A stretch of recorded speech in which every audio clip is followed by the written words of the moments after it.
Hai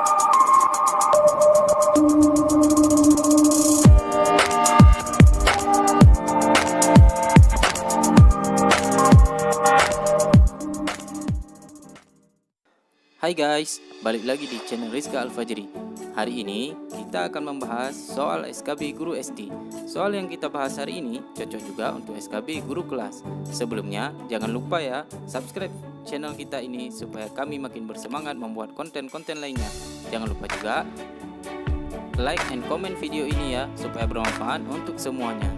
Baiklah, seperti biasa, sebelum kita membahas soalnya, saya akan membacakan soalnya dan nanti akan ada jeda 3-5 detik sebelum kita menjawab soalnya, dan nanti setelah itu baru saya akan membahas jawabannya dan sekaligus dengan pembahasan yang lebih lengkap. Oke, baiklah, mari kita mulai ke soal yang pertama. Siap-siap. Soal nomor 1.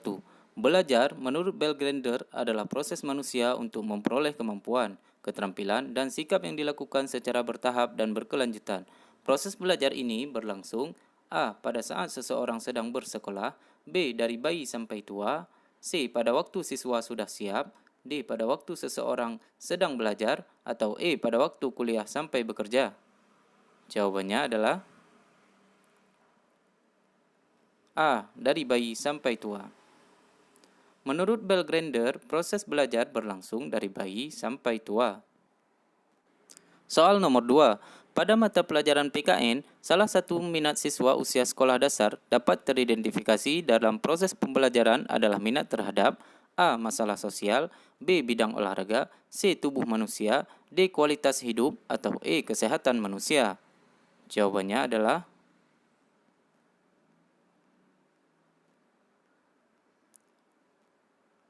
A. Masalah sosial. Menurut Hurlok, pada mata pelajaran PKN, salah satu minat siswa usia sekolah dasar dapat teridentifikasi dalam proses pembelajaran adalah minat terhadap masalah sosial dan minat terhadap sosial. Soal nomor 3. Ketika dalam pembelajaran bahasa Indonesia, ketika ada siswa yang sangat antusias memerankan tokoh dongeng atau cerita rakyat yang disukai, berarti guru yang telah menyajikan bahan pelajaran dengan menarik.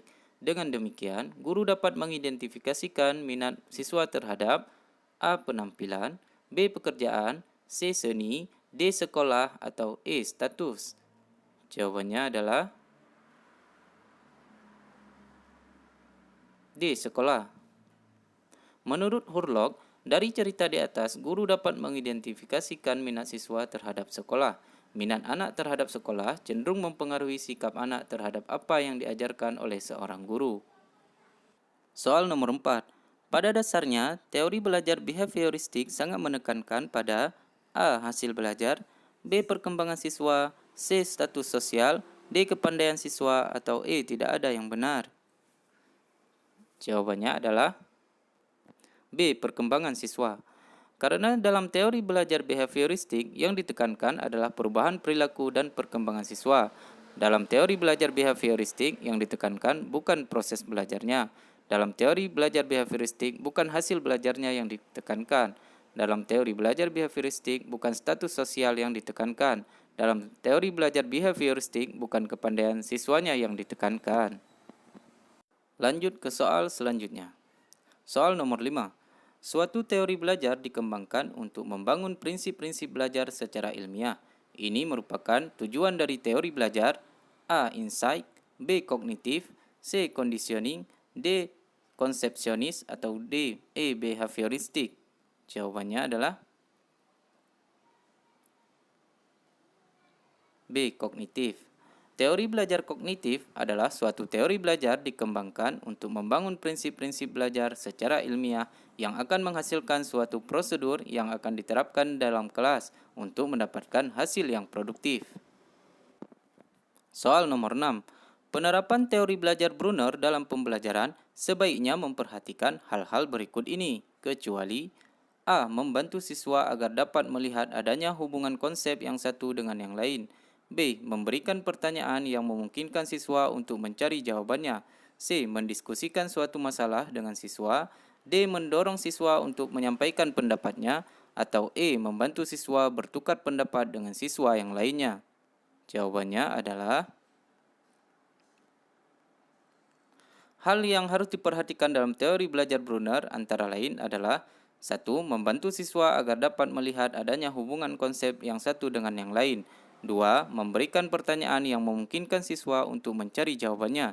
3. Mendorong siswa untuk menyampaikan pendapatnya. Atau 4. Membantu siswa bertukar pendapat dengan siswa yang lainnya. Jadi jawabannya adalah C. Soal nomor 7. Teori belajar kognitif mempunyai perbedaan yang mendasar dengan teori belajar conditioning SR. Teori belajar kognitif menggunakan pendekatan masa kini, artinya A. Mempelajari perilaku manusia di masa lalu digunakan untuk memprediksi masa depan. B. Mempelajari perilaku manusia masa lalu untuk mengetahui perilaku manusia masa lampau. C. Mempelajari perilaku manusia masa kini untuk keadaan manusia saat ini. D. Mempelajari perilaku manusia masa kini untuk dibandingkan dengan perilaku manusia masa lalu. Atau E. Mempelajari masa lalu dan mengenal sejarah. Jawabannya C. Mempelajari perilaku manusia masa kini untuk keadaan manusia saat ini. Pendekatan masa kini adalah pendekatan dengan mempelajari perilaku manusia masa kini untuk keadaan manusia saat ini. Soal nomor 8. Dalam proses pembelajaran, informasi yang diterima oleh siswa kadang tidak ada hubungannya dengan pengetahuan atau konsep yang dimilikinya. Cara belajar seperti itu disebut dengan A. Belajar bermakna, B. Belajar sendiri, C. Belajar verbal, D. Belajar menghafal, atau E. Belajar bersama. Jawabannya adalah D. Belajar menghafal. Karena dalam belajar menghafal, informasi baru dapat diterima atau dipelajari siswa tanpa menghubungkan dengan konsep atau pengetahuan yang sudah ada. Soal nomor 9. Pernyataan di bawah ini yang merupakan karakteristik perkembangan peserta didik SD atau MI ditinjau dari aspek emosional kecuali A. Kesulitan memulai sesuatu tetapi jika bertahan akan bertahan sampai akhir. B. Menampakkan marah apabila mengalami kesulitan di sekolah. C. Mulai muncul perasaan simpati kepada orang yang lebih dewasa. D. Memiliki rasa humor yang diekspresikan dalam lelucon kecil. Atau E. Memiliki rasa sensitif dan mudah tersinggung dalam intensitas ringan. Jawabannya adalah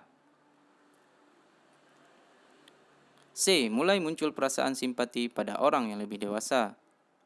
Menurut Hurlock, karakteristik perkembangan peserta didik SD atau MI ditinjau dari aspek emosional antara lain adalah kesulitan memulai sesuatu, tetapi jika bertahan akan bertahan sampai akhir, menampakkan marah apabila mengalami kesulitan di sekolah, memiliki rasa humor yang diekspresikan dalam lelucon kecil, dan memiliki rasa sensitif dan mudah tersinggung dalam intensitas ringan.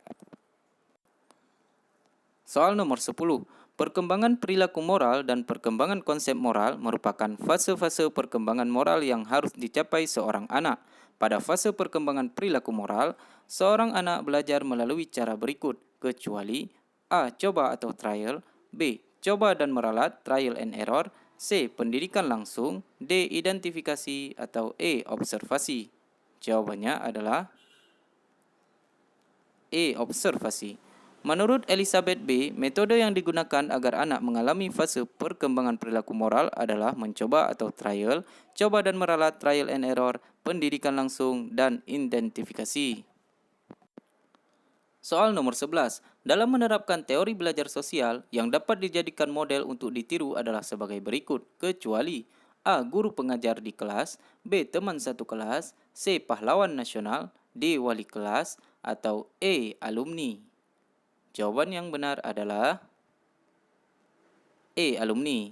Karena alumni statusnya tidak sama, bukan komunitas dan tidak sebagai simbol. Soal nomor 12.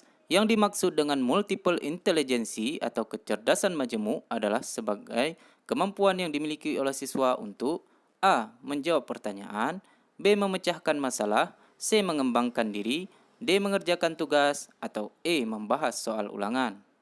Maka jawaban yang benar adalah B. Memecahkan masalah. Dalam konteksnya, sejumlah kemampuan yang dimiliki anak didik dapat memecahkan sebuah masalah. Soal nomor 13. Berikut ini kesulitan yang dimungkinkan muncul pada siswa SD disebabkan adanya kerusakan-kerusakan pada organ wicara kecuali A. Suara, B. Kosakata, C. Artikulasi, D. Kelancaran, atau E. Semua benar. Jawabannya adalah B. Kosakata. Wicara merupakan bentuk penyampaian bahasa dengan menggunakan organ wicara. Ada 3 komponen wicara, yaitu artikulasi, suara, dan kelancaran. Adanya kerusakan pada komponen dapat menyebabkan kesulitan wicara. Soal nomor 14. Berikut ini adalah karakteristik anak kesulitan belajar matematika yang dialami siswa sekolah dasar, kecuali A. Adanya gangguan hubungan keruangan, B. Kesulitan dalam bahasa dan membaca, C. Gangguan mengenal dan memahami simbol, D. Performan IQ lebih tinggi dari skor verbal IQ, atau E. Abnormalitas persepsi visual. Jawabannya adalah D. Performan IQ lebih tinggi dari skor verbal IQ. Menurut Mulyono, kesulitan karakteristik gangguan belajar matematika meliputi gangguan hubungan dalam keruangan, abnormalitas persepsi visual, asosiasi visual motor, perseverasi, kesulitan mengenal dan memahami simbol, gangguan penghayatan tubuh, kesulitan dalam membaca dan bahasa, serta performan IQ lebih rendah dari skor verbal IQ. Soal terakhir, pada waktu proses pembelajaran, seorang guru sering melontarkan pertanyaan kepada siswanya. Hal ini dilakukan oleh guru sesuai dengan pola dasar pembelajaran yang dikemukakan oleh Jean Piaget, yaitu A. Condition of learning, B. Information processing, C. Cognitive development, D. Social learning, atau E. Tidak ada yang benar. Maka jawaban yang benar adalah C. Cognitive development. Karena salah satu implikasi dari penerapan teori belajar cognitive development adalah pola dasar dengan mengajukan pertanyaan kepada siswa. Sedangkan pola dasar pembelajaran pada teori belajar condition of learning tidak dengan mengajukan pertanyaan. Pola dasar pembelajaran pada teori belajar information processing adalah dengan mengaitkan belajar yang baru dalam struktur kognitif. Pada proses dasar pembelajaran teori belajar social learning adalah dengan pemberian model penguatan dan pelatihan ulang. Demikian pembahasan kita hari ini, semoga bermanfaat buat teman-teman semuanya dan lulus menjadi PNS di tahun ini. Jangan lupa subscribe channel kami ya, dan jangan lupa juga like, share, and comment video ini. Sampai jumpa di konten-konten selanjutnya. Wassalamualaikum warahmatullahi wabarakatuh.